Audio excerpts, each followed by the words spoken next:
Hello guys, welcome to Master Ipong TV. At kasalukuyan pong bumabagyo na ngayon. Ayan, sabi ko sa inyo magba-brand out. Ayan na nga po. At nag-brand out na nga po. At ayan po, minomonitor po natin ang kalagayan ng ating panahon. Ayan po, ang lakas ng hangin. Alas 6 na po ng gabi, mag-aalas 7 na po ng gabi. At ang particular po na location ng super bagyong Uwan ay nasa Baler, Aurora na. So ito na po ang kalagayan ngayon. Napakadilim dahil brand out na nga po. Wala na pong internet, yan na po sinasabi ko.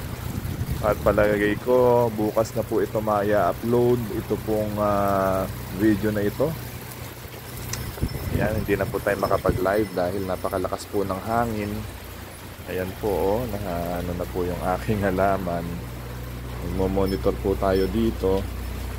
Lakas po ng hangin. Ayan na po. Napakadilim ligid. Ayan, walang ilaw. Ayan po, hindi na po tayo halos makita dito. Maaninag. Ayan, narito ako. Madilim na. Ito po solar light ko po ito. Brand out po ngayon, brand out na. Pero ang lakas na po ng hangin. Ayan, zero visibility na po tayo ngayon. Ang lakas ng hangin. Nasa residensya pa rin po tayo ngayon. Brand out na po, brand out na po sa kasalukuyan. At hindi na po makita ang paligid.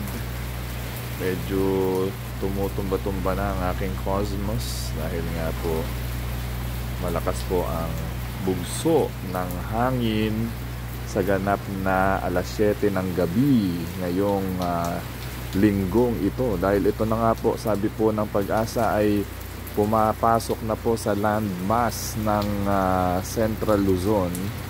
Ito pong bagyong Uwan. Super bagyong Uwan. Yeah?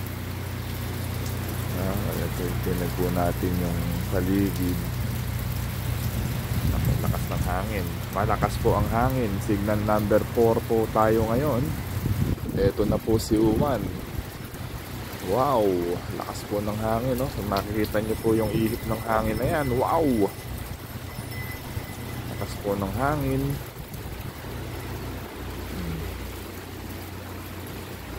Monitor po tayo. Wala pong masyadong pag-ulan, Napansin po natin dito sa ulan na ito, sa bagyo na ito, mahina lang po ang ulan. Pero ang lakas ng hangin, Lakas po ng hangin. Puro hangin ang dala nito. Ayan, dinig niyo po ba? Yung hampas ng mga hangin sa mga puno. Ayan po,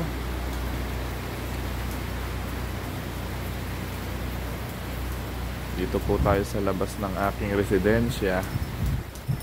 At lakas po ng hangin. Ayan, Ito po yung chime ko. Yung palatandaan na malakas po ang hangin. Pagka po ito ay napatunog ng hangin, itong chime ko ay talagang napakalakas po ng hangin,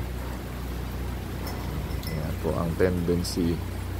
Yan po ang dahilan kung bakit pinag-aalis ko po ang mga gamit dito sa harapan ng aking terrace. Dahil po masyadong malakas ang hangin ngayong gabing ito. Yan na nga ang sinasabi natin. Talaga pong lilipa rin Talaga pong lilipa rin lahat po ng mga tamaan ng hangin na yan.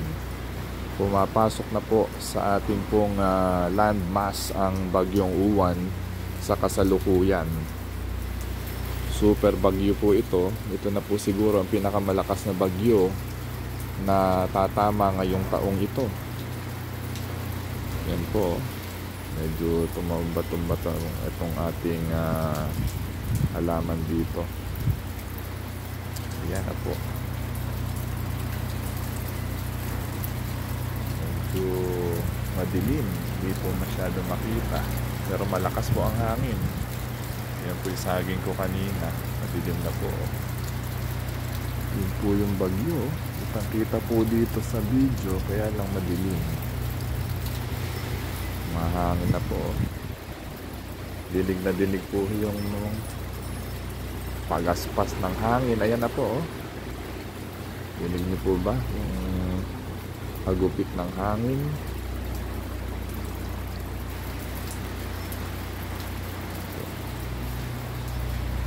Ito tayo. Itong nakita dito.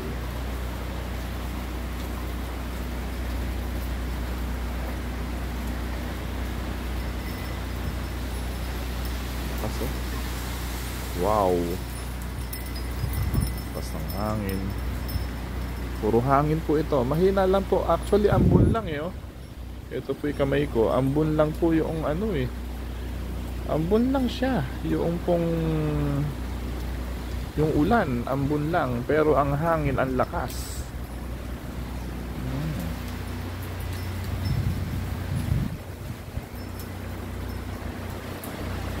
Solar lights naman po tayo. Mas ng hangin mataas po yung mataas po yung hangin niya. Pataas po, pataas. Hindi siya pababa.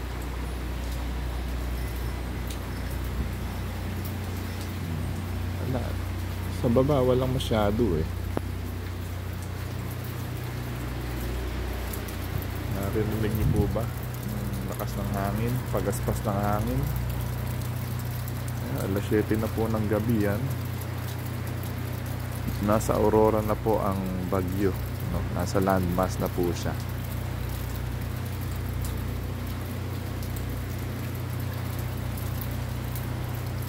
Lakas po Yun kita nyo po Ayan lakas po lakas.